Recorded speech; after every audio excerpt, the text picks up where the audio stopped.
بسم اللہ الرحمن الرحیم۔ السلام علیکم، آپ دیکھ رہے ہیں الف نیوز اور میں ہوں آپ کے ساتھ ماجد علی۔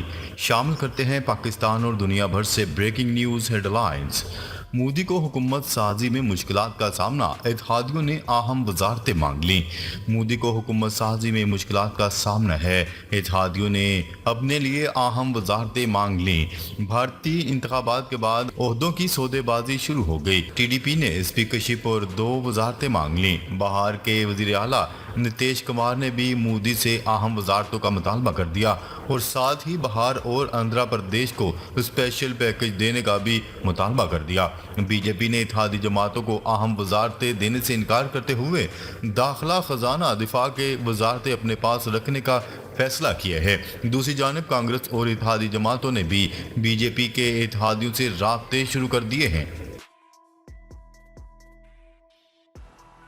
خبر کے اگلے حصے میں بات کرتے ہیں غزہ میں آباد کاری کا وقت آ گیا، اسرائیلی وزیر کی ہٹ دھرمی۔ انتہائی دائیں بازو کے اسرائیلی وزیر کا کہنا تھا کہ غزہ کی بستیوں کی منصوبہ بندی شروع کرنے کا وقت آ گیا ہے۔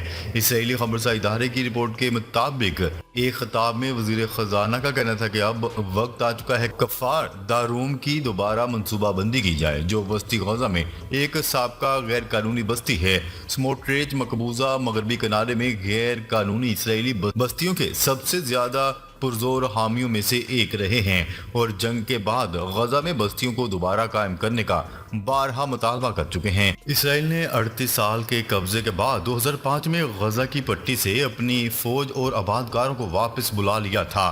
7 اکتوبر کو اسرائیل پر حماس کے حملوں کے بعد شروع ہونے والی جنگ کے خاتمے کے بعد انکلیو کو کون چلائے گا اور اس پر بحث جاری ہے۔ خبر کے اگلے حصے میں بات کرتے ہیں جاپان کا ناگاساکی ایٹمی حملے کی تقریب میں اسرائیل کو مدعو کرنے کا فیصلہ۔ جاپان کے شہر ناگاساکی میں ایٹمی حملے کی سالانہ تقریب میں اسرائیل کو مدعو کرنے کا فیصلہ کیا گیا ہے۔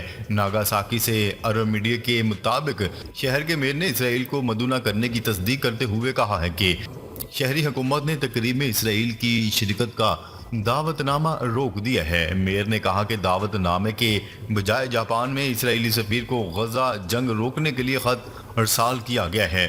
انہوں نے مزید کہا کہ اسرائیل کو مدعو کرنے کا فیصلہ تقریب میں ممکنہ ناخوشگوار واقعات کو روکنے کے لیے کیا گیا ہے۔ عرب میڈیا کی رپورٹ کے مطابق شہری حکومت نے جاپان میں فلسطینی نمائندے کو تقریب کا دعوت نامہ ارسال کر دیا۔ عرب میڈیا کی رپورٹ کے مطابق اسرائیل نے ناگاساکی شہری حکومت کے اقدام پر تاحال کوئی رد عمل ظاہر نہیں کیا۔ ناگاساکی کی سالانہ یادگاری تقریب میں 154 ممالک کے نمائندگان کی شرکت متوقع ہے۔ واضح ہے کہ امریکہ نے 9 اگست 1945 کو ناگاساکی پر ایٹم بم گرایا تھا، جس سے 74,000 ہلاکتیں ہوئی تھیں۔ خبر کے اگلے حصے میں بات کرتے ہیں کولمبیا کی اسرائیل کو کوئلے کی فروخت پر پابندی لگانے کی تیاری۔ امریکی میڈیا کی رپورٹ کے مطابق کولمبیا کی وزارت تجارت نے اسرائیل پر پابندی عائد کرنے کی تجویز دے دی۔ خبرساں ایجنسی کی رپورٹ کے مطابق کولمبیا کی حکومت غزہ جنگ پر اسرائیل کی ناقد رہی ہے۔ دوسری جانب عرب میڈیا کا کہنا ہے کہ نصارت پناہ گزین کیمپ میں اونروا کے اسکول پر اسرائیلی بمباری کے نتیجے میں شہداء کی تعداد بڑھ کر 40 ہو چکی ہے۔ خبر کے اگلے حصے میں بات کرتے ہیں جنگ بندی کے لیے حماس کی جانب سے مثبت اشارے۔ مصر کو حماس کی جانب سے جنگ بندی کے لیے مثبت اشارے مل رہے ہیں۔ مصر کی ریاست سے منسلک القاہرہ نیوز رپورٹ کر رہی ہے کہ حماس نے غزہ میں ممکنہ جنگ بندی معاہدے کے بارے میں مثبت اشارے جاری کیے ہیں، جس کے بارے میں توقع کی جا رہی ہے کہ گروپ آنے والے دنوں میں باضابطہ طور پر جواب دے گا۔ رپورٹ میں ایک اعلیٰ سطح مصری ذرائع کے حوالے سے کہا گیا ہے کہ حماس کے رہنماؤں نے ہمیں بتایا ہے کہ وہ جنگ بندی کی تجویز کا سنجیدگی اور مثبت انداز میں مطالعہ کر رہے ہیں۔ گزشتہ روز حماس نے کہا ہے کہ وہ جنگ بندی کی کسی بھی تجویز کا سنجیدگی سے اور مثبت جواب دے گا جو جنگ کے خاتمے تعطل غزہ سے مکمل اسرائیلی انخلاء اور اسرائیلی اسیران فلسطینی قیدیوں کے تبادلے کے معاہدے پر مبنی ہو۔ حماس کے سیاسی رہنما اسماعیل ہانیہ نے اپنے ایک بیان میں کہا ہے کہ گروپ اس موقف کی رہنمائی میں مذاکرات میں مصروف ہے جو ہمارے لوگوں کی مرضی اور اس کی بہادر مزاحمت کی عکاسی کرتا ہے۔ حماس مستقل جنگ بندی اور واضح اسرائیلی موقف کی منتظر ہے۔ خبر کے اگلے حصے میں بات کرتے ہیں۔ پاکستان اقوام متحدہ کی سلامتی کونسل کا غیر مستقل رکن بن گیا۔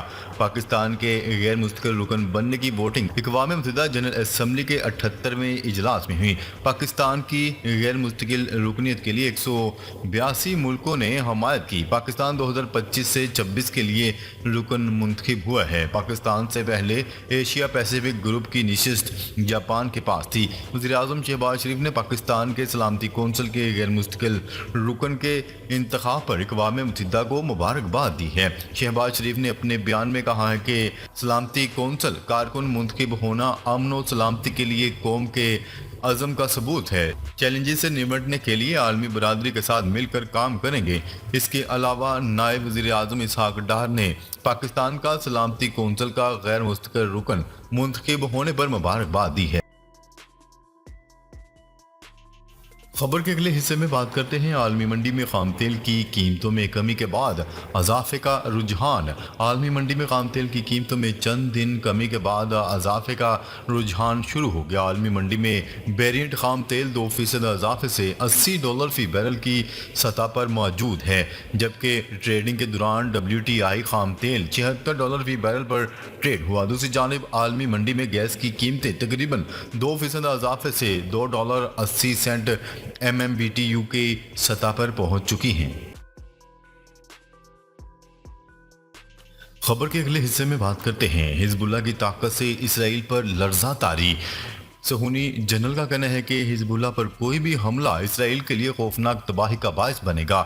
صہیونی حکومت کے ایک ریزرو جنرل کا کہنا تھا کہ شمال میں ہماری بستیوں کی تباہی اس تباہی کے مقابلے میں کچھ بھی نہیں جو ایک ہی وقت میں 6 محاذوں پر ایک ہمہ گیر علاقائی جنگ کے طور پر رونما ہوگی۔ اسرائیلی فوج کے ریزرو جنرل نے نیتن یاہو کی کابینہ کی شمالی بستیوں پر آنے والی آفت کے بارے میں خاموشی کے ساتھ ساتھ حزب اللہ کے روکٹوں کے خوف سے بھاگنے والے آبادکاروں کے لیے کوئی حل تلاش کرنے میں ان کی واضح نااہلی پر تنقید کی۔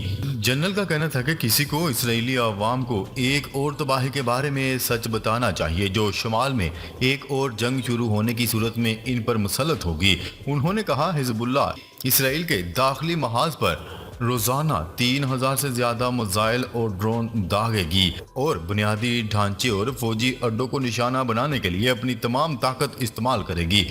اس صہیونی جنرل کا مزید کہنا تھا کہ شمال میں ہماری بستیوں کی تباہی اس تباہی کے مقابلے میں کچھ بھی نہیں ہے جو محاذ کے 6 شعبوں میں ایک ہمہ گیر علاقائی جنگ کے ساتھ ہوتی ہے۔ صہیونی جنرل نے زور دے کر کہا کہ شمالی بستیوں میں ہونے والی تباہی پر نظر رکھنے والے یہ سمجھ لیں کہ حکومت کے پاس حزب اللہ کی میزائلوں، راکٹوں اور ڈرونز کے خلاف کوئی حقیقی دفاع موجود نہیں ہے۔ ناظرین اب تک کے لیے اتنا ہی۔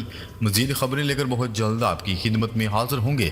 تب تک کے لیے اپنا خیال رکھیے گا۔ اللہ نگہبان۔